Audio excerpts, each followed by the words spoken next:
Good morning students. Today we will start new chapter of English language, that is chapter 10, the verb. So let's begin with this chapter. Definition is given here. A verb is a word used to express an action or state. एक verb जो है वो एक शब्द होता है जो कि हम यूज करते हैं ताकि हम एक्सप्रेस कर सकें, व्यक्त कर सकें किसी भी एक्शन को या किसी स्टेट यानी किसी अवस्था को. The verb forms the main part of the predicate of a subject. जो verb होता है वो फॉर्म करता है the main part of the predicate. Predicate जो आपके सेंटेंस में होता है, किसी भी सेंटेंस के प्रेडिकेट का मेन जो पार्ट है उसको फॉर्म करने का काम आपका वर्ब करता है. Consider the following sentences. यहाँ देखिए कुछ सेंटेंसेस दिए हैं. You think of something, you play cricket, you tell something, you run. In this sentences the words think, tell, play and run are verb. तो ये आपके वर्ब हैं. Classification of verbs.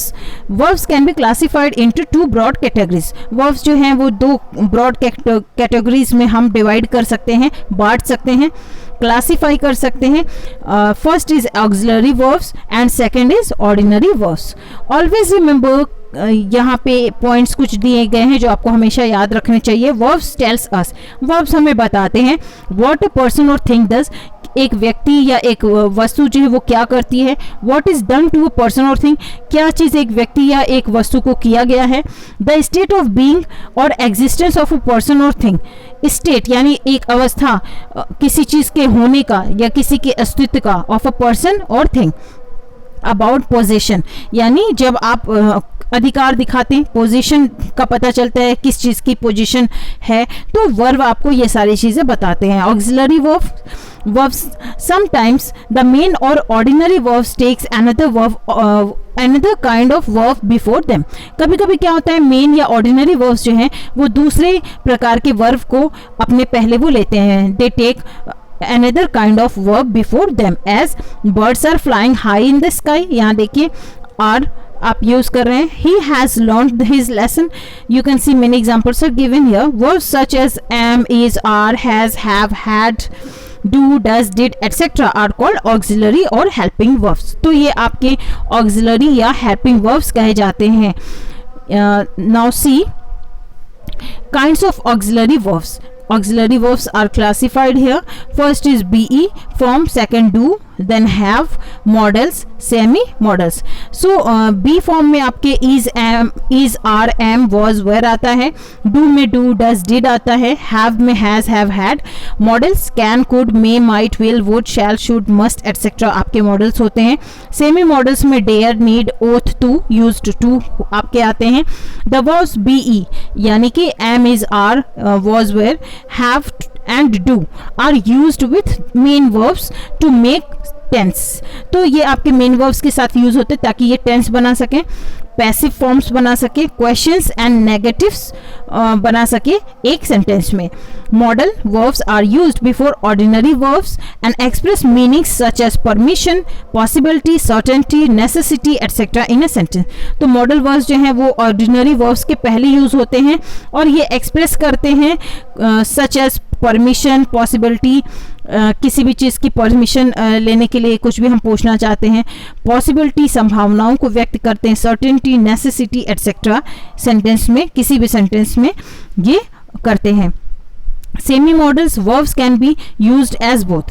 यहाँ वर्ब्स आपके दोनों ही तरीके से यूज हो सकते हैं. As a main verb and या तो मेन वर्ब की तरह भी आप यूज कर सकते हैं और a model in a sentence भी आप यूज कर सकते हैं. मेन और ordinary verbs. Some verbs may be used without any helping verbs before them as. कुछ वर्ब्स आपके यूज हो सकते हैं बिना हेल्पिंग वर्ब के, जो कि उनके पहले बिना हेल्पिंग वर्ब के भी आप यूज कर सकते हैं. Like boys play, birds fly, the boy sleeps. In this sentence verbs such as play, fly and sleeps are main verbs. तो ये आपके मेन वर्ब्स हैं या हम इन्हें ऑर्डिनरी वर्ब्स भी कहते हैं. नाउ सी मेन और ordinary verbs. Transitive verbs. In transitive verbs, transitive verb is a verb that denotes an action which passes over from the doer or agent to an object. Transitive verbs एक verb होते हैं जो कि denote करते हैं, दर्शाते हैं एक एक्शन को जो कि पास ओवर होता है डूअर से या एजेंट से एक ऑब्जेक्ट तक, to an object. As India won the world cup, the action of winning passes over from the doer और सब्जेक्ट इंडिया. यहाँ एक्शन जो है विनिंग का पास हो रहा है फ्रॉम द डूअर या सब्जेक्ट जिसे हम कहते हैं इंडिया यहाँ सब्जेक्ट है, to the object the world cup. If we get an answer to who won, we also get an answer to who won what. Hence won is a transitive verb in this sentence. तो यहाँ पे transitive verb है आपका won, and intransitive verb is a verb that denotes an action which does not pass over an object. एक intransitive verb जो है वो एक ऐसा verb होता है जो कि डिनोट करता है एक्शन को जो कि पास ओवर नहीं करता है ऑब्जेक्ट तक, action which does not pass over an object. तो intransitive verb में आपके एक्शन जो है वो पास ओवर नहीं होते ऑब्जेक्ट तक में. As the sun shines brightly. Now see Here shines is an intransitive verb. यहाँ पे shines जो है वो intransitive verb है.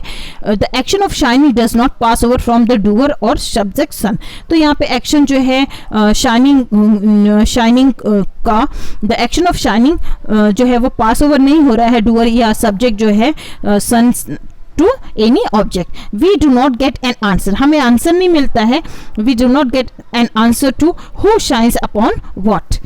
कौन किसके ऊपर शाइन कर रहा है ये आंसर में नहीं मिलता. नोट करने वाली बात यहाँ है, most verbs can be used both as transitive and intransitive verbs. बहुत सारे वर्ब्स जो हैं दोनों तरीके से यूज होते हैं, ट्रांसिटिव और इंट्रांसिटिव दोनों तरीके से. Hence it is better to say that a verb is used transitively और intransitively rather than it is transitive और इंट्रांसिटिव. तो हम कह सकते हैं ये बेहतर होगा कहना कि एक वर्ब जो है यूज होता है ट्रांसिटिवली या intransitively rather than it is transitive और इंट्रांसिटिव. यूज ट्रांसिटिवली यहाँ चार्ट आपको दिया गया है and used intransitively. Rajesh open the door opened loudly. I feel a severe pain, how do you feel. यहाँ आप देख सकते हैं दोनों ही सेंटेंस में. Now see direct and indirect object. Some transitive verbs like buy, find, give etcetera take two objects. ऐसे जो कुछ ट्रांसिटिव वर्ब्स होते हैं वो दो ऑब्जेक्ट लेते हैं, a person and a thing. एक पर्सन और एक थिंग को लेते हैं आफ्टर देम उनके बाद. As she gave him a mobile. यहाँ हिम इनडायरेक्ट ऑब्जेक्ट है, मोबाइल डायरेक्ट ऑब्जेक्ट है. The thing is called direct object and the person is called indirect object. The indirect object usually comes first. तो indirect object usually normal तौर पे पहले आता है. If the indirect object is placed after the direct object. अगर indirect object जो है वो डायरेक्ट ऑब्जेक्ट के बाद में रखा जाता है, it must be preceded by the preposition. तो ये प्रीपोजिशन के साथ में ही आगे बढ़ता है. टू और फॉर लगाते हैं हम. As she gave a mobile to him. यहाँ देखिए डायरेक्ट ऑब्जेक्ट आपका मोबाइल है, टू आपका प्रीपोजिशन है और हिम इनडायरेक्ट ऑब्जेक्ट है. वर्ब्स ऑफ इनकम्प्लीट प्रेडिकेशन देखिए. Roses smell sweet. In the above sentence verb smell is an intransitive verb. यहाँ intransitive verb है. In the first sentence roses smell makes sense but not a complete. तो first sentence में आपके sense बनता है लेकिन complete नहीं बनता है. It needs a word sweet. इसे एक word sweet की जरूरत होती है to make the complete sense बनाने के लिए. Such a verb is called a verb of incomplete predication. तो ऐसे verbs जो हैं कहे जाते हैं verb of incomplete predication. The word sweet which is required to make the sense completely. The word sweet जो है require होता है ताकि complete sense बना सके, is called the complement of the verb. तो ये complement of the verb कहा जाता है. Now see other examples. The boys appear dejected complement है. You look happy complement है. Certain transitive verbs require besides an object a complement to complete their predication. As कुछ certain transitive verbs होते हैं जिन्हें ज़रूरत होती है बिसाइड्स एन ऑब्जेक्ट के अलावा भी एक कॉम्प्लीमेंट को ताकि वो कंप्लीट कर सके अपने प्रेडिकेशन को. As his parents named him Rajesh complement है. Exercise has made his muscles strong complement है. When a complement describes the subject. जब कॉम्प्लीमेंट डिस्क्राइब करता है सब्जेक्ट को ये सब्जेक्ट कॉम्प्लीमेंट कहा जाता है. It is called subjective complement. तो हम इसे सब्जेक्टिव कॉम्प्लीमेंट कहते हैं. When a complement describes the subject. जब सब्जेक्ट को कॉम्प्लीमेंट डिस्क्राइब करता है तो हम इसे सब्जेक्टिव कॉम्प्लीमेंट कहते हैं. When a complement describe the object. जब कॉम्प्लीमेंट ऑब्जेक्ट को डिस्क्राइब करता है, ऑब्जेक्ट के बारे में वर्णन करता है, तो इसे हम ऑब्जेक्टिव कॉम्प्लीमेंट कहते हैं. Now we have completed this chapter. All of you read this chapter carefully. Thank you. That's all for today.